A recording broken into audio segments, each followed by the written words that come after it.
Voice of Gulbarga में आप सभी का इस्तकबाल है। यादगिरी में मूसलाधार बारिश से पुल डूबा, किसानों की फसलों को शदीद नुकसान। रात भर हुई जोरदार बारिश से यादगिरी जिला में सैलाबी सूरत हाल पैदा हुई। यरगोल गांव का कोडी एग्री पुल पानी में डूबने से अवाम और मवेशियों को सख्त मुश्किलात का सामना हुआ। यादगिर जिला में कल रात हुई मूसलाधार बारिश से क्या इंसान, क्या जानवर, क्या बड़े, क्या बच्चे सब अपनी जानें जोखम में डालकर ब्रिज को पार करने पर मजबूर हुए। मुसलसल बारिश ने किसानों की मूंगफली, कपास और तुवर जैसी फसलें बर्बाद कर दी। कर्ज लेकर खेती करने वाले किसान शदीद परेशानी में मुब्तला है।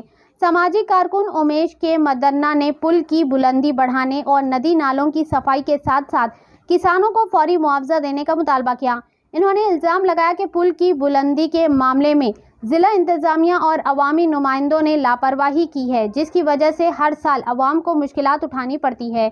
आइए देखते हैं ये रिपोर्ट। ऐसे ही अहम और खास खबरों के लिए वॉइस ऑफ गुलबर्गा को लाइक करें, सब्सक्राइब करें, शेयर भी जरूर करें।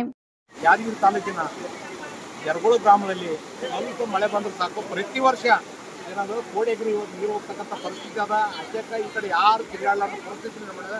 ಈ ಸೇತುವೆ ತಾಣಗಳಿಗೆ ಸಂಪರ್ಕ ಇರ್ತಕ್ಕಂಥದ್ದು, ಜನರು ಹೋಗ್ಲಿಕ್ಕಾಗಲಿ, ದನ ಕರುಗಳು ಹೋಗ್ಲಿಕ್ಕೆ ತೊಂದರೆ, ಈಗಾಗಲೇ ಕರು ಹರ್ಕೊಂಡು ಹೋಗ್ತಕ್ಕಂಥ ಪರಿಸ್ಥಿತಿ ಆಗಿತ್ತು. ತಕ್ಷಣ ರಾಜ್ಯ ಸರ್ಕಾರ ಮತ್ತು ಜಿಲ್ಲಾಡಳಿತ ಎಚ್ಚೆತ್ತುಕೊಂಡು ಈ ಸೇತುವೆ ನಿರ್ಮಾಣ ಮಾಡ್ತಕ್ಕಂಥ ಕೆಲಸ ಮಾಡಬೇಕು. ಇಲ್ಲದ್ರ ಮುಂದೆ ಏನೋ ಅನ್ನೋದು ರಾಜ್ಯ ಸರ್ಕಾರ ಮತ್ತು ಜಿಲ್ಲಾಡಳಿತ ನೇರ ಹೊಣೆ ಹೊರಬೇಕಾಗ್ತಕ್ಕಂಥದ್ದು ನನ್ನ ಆಗ್ರಹ.